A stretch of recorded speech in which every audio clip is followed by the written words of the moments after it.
అట్టి నరుడున్న చోటే సుందర శేషగిరి భద్రగిరి రంగనాయకపురమనదకు గురి కలిగినట్టి తిరిగి రాని మరుగెరిగినట్టి అని కృష్ణప్రభువు చెప్తారు. అటువంటి భక్తులతోటి నిండి ఉన్నటువంటి ఈ ప్రాంగణం అంతా కూడా ఒక సుందర శేషగిరిగా భద్రగిరిగా శ్రీరంగపట్టణంగా భాషిస్తోంది అని చెప్పడంలో ఎటువంటి అతిశయోక్తి లేదని నా భావన. మరి వీరికి ఇంతటి భక్తి, ఇంతటి అహేతుకమైనటువంటి భక్తి వీరిలో ఎలా కలిగింది అని నన్ను నేను ప్రశ్నించుకుంటూ ఉంటాను. మొదటి వచ్చిన సమాధానం ఏంటంటే, వీరు తమ పూర్వజన్మ నుంచి తెచ్చుకున్నటువంటి సంస్కార బలం అయితే ఆ సంస్కార బలాన్ని ప్రచోదన కావించి వారి హృదయంలో ప్రచోదన గావించినటువంటి వారు శ్రీ ఆరట్ల రామారావు గారు అని రెండవ సమాధానం.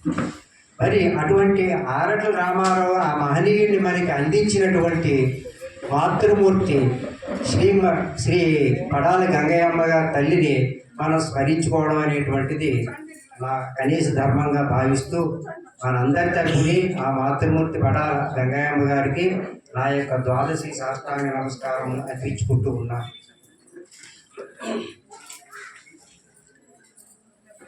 ఆవిడ మనోభావాన్ని నాన్నగారు ఒక చరణంలో చెప్తారు. పరుగు విరుగులు లేని పరమిదని పరసూచనిచ్చే మా రామగురుని కరము మంచిదని పరుగు పరుగున లేపుమని గురు కరమునందున నొరిగి స్థిరతర మంత్రార్థమెరిగి తిరిగి రాని స్థాయి నొందిన ఆ మాతకి అని చెప్పేసి నాన్నగారు ఆ మాతృమూర్తిని కీర్తించడం జరిగింది. అంటే ఏమిటంటే ఈ చరణంలో భావం ఏమిటంటే, అమ్మ ఆవిడ మనస్సు ఎంత మంచిదంటే, అమ్మ నాకు ఒక పుత్రుడు జన్మించాడు, పరుగు విరుగులు లేని పరమం. ఈ సిద్ధాంతము చాలా ఎవరికి దక్కేటువంటిది కాదు. అటువంటి సిద్ధాంతాన్ని నా కుమారుడైనటువంటి ఆ పుత్రుడు ఆయన యొక్క కరము మంచిది, మిమ్మల్ని అందరినీ సూచనిచ్చి మిమ్మల్ని అందరినీ కూడా ధరింపజేస్తాడని నాకు నమ్మకం ఉంది. మనం అంటాం కదా, వైద్యుడు కరోనా డాక్టర్ గారి చేతి హస్తవాసి చాలా మంచిదండి అని చెప్తూ ఉంటాం. అలాగే ఈ భవరోగ వైద్యుడు ఈ భవరోగాన్ని రూపమాపేటువంటి నా కుమారుడి యొక్క కరము చాలా మంచిదమ్మా, పరుగున లేపుమని మనలో ఉన్నటువంటి అవిద్య అనేటువంటి నిద్రని మిమ్మల్ని అందరినీ లేపి మిమ్మల్ని ఆ విద్య వైపు ఆ మార్గం వైపు నడిపిస్తాడో నాకు నమ్మకం ఉంది అని చెప్పేసి చివరి నిమిషంలో నాన్నగారి చేతుల్లోనే ఆవిడ తుది శ్వాసను విడిచి ఆ తిరిగి రాని స్థాయిని పొందింది ఆ మాతృమూర్తి. నాన్నగారికి ఈ స్త్రీమూర్తులు అందరూని కూడా ఒక మాతృభావంతో చూస్తూ ఉండేవారు. ఎందుకంటే ఎలా చెప్పగలుగుతానంటే, గురుడనగా గుర్తురహితుడు, గురుడనగా లేనివాడు గురుడే పరమవు, గురుమూర్తి సేవ చేసిన గుణవంతులు తిరిగి రారు గుర్తెరగబోరు, గురుసేవలలో మరిగి ఉంటారు. హరికరి ఆ గురుడు మరుగులన్నీ తెలుప హరికరి చందామై తిరిగి రారెన్నడు అని చెప్తూ ఒక సత్శిష్యుడు తన యొక్క గతుల్ని రూపుమాపుకోవడం కోసం గురుమూర్తిని ఏ విధంగా సేవించాలి అన్న దాని గురించి అక్కడ నాన్నగారు ఒక ఉపమానాన్ని ఇచ్చారు. సతులు ధర్మము నిలుపుట కొరక పతుల సేవలు నర్చినట్లుగా. నిజంగా ఈ ఉపమానంతో నాన్నగారికి స్త్రీమూర్తుల మీద ఆయనకి ఎంతటి భక్తి భావం ఉన్నదో తెలుస్తుంది. సతులు వారి యొక్క పతుల్ని చాలా సేవిస్తూ ఉంటారు. ఎందుకు? ఏదో మెడలో తాళి కట్టాడు, నన్ను పోషిస్తున్నాడు అనేటువంటి భావన ఎంత మాత్రం కాదండి.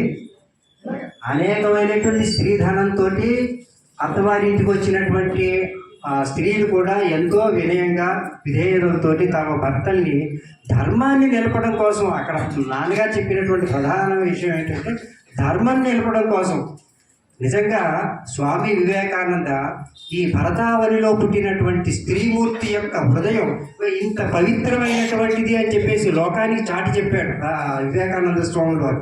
అందరూ నివ్వెరపోయారు. భరతావనిలో పుట్టినటువంటి స్త్రీమూర్తుల యొక్క ఇంత గొప్పతనం ఉందా వీళ్ళలో అని చెప్పేసి యావత్ ప్రపంచం కూడా ఆశ్చర్యపోయింది.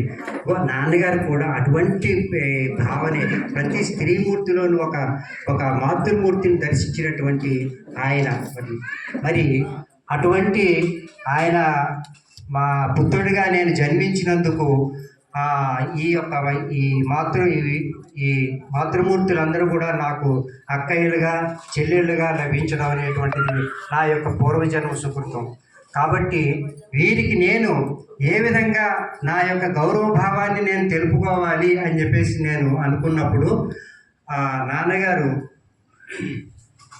గురుచరణ పావని అని చెప్పేసి ఒక బిరుదు ఇస్తూ ఉండేవారు, ఒక ఆశీర్వచనంగా ఇస్తూ ఉండేవారు. ఆ విధంగానే నేను కూడా మా యొక్క అక్కయ్య గారు నాన్నగారి దగ్గర మంత్రోపదేశం తీసుకున్నటువంటి వారిలో ఇక ఏకైక వ్యక్తి మా వీరయ్యమ్మ అక్కయ్య గారు, మంగయ్యమ్మ గారు తనయ్య. ఆ వీరయ్యమ్మ అక్కయ్య గారికి తర్వాత పులగం ఆదిరెడ్డి గారు, పులగం సరస్వతి గారి యొక్క అమ్మాయి శ్రీమతి లక్ష్మీకాంతం గారు. ఆవిడ చాలా చిన్న వయసులోనే, వీళ్ళందరూ కూడా చిన్న వయసులోనే గురుమంత్రాన్ని స్వీకరించి చక్కటి మార్గంలో పయనించడమే కాకుండా వాళ్ళ పిల్లలు వాళ్ళ సంతానాన్ని కూడా ఈ గురు ధర్మంలోకి తీసుకొచ్చి ఈ ధర్మాన్ని చాటి చెప్పి ముందుకు నడిపిస్తున్నారు. కాబట్టి తర్వాత మా నేవాని వెంకటరామ అన్నయ్య గారి శిష్యురాలైనటువంటి మేము పాపగారని పిలుచుకుంటాము మేము, చెల్లెమ్మ గారు. ఆవిడకి ఈ ముగ్గురికి కూడా గురుచరణ పావని అని చెప్పేసి మా యొక్క గురువుల ద్వారా వారికి ఒక ఈ యొక్క వారు ఒప్పుకోలేదు.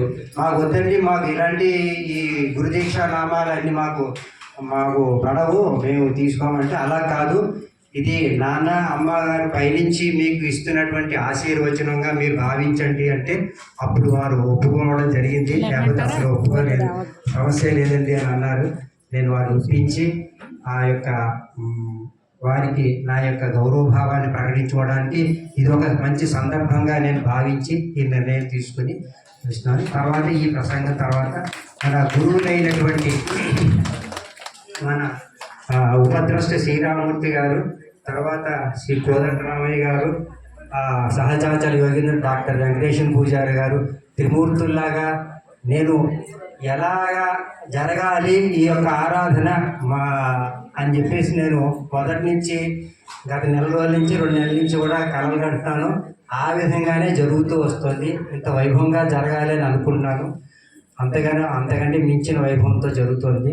కాబట్టి ఒక వారి ద్వారా ఈ యొక్క ఇక్కడ 3 కుర్చీలు తీసుకోండి, 3 కుర్చీలు.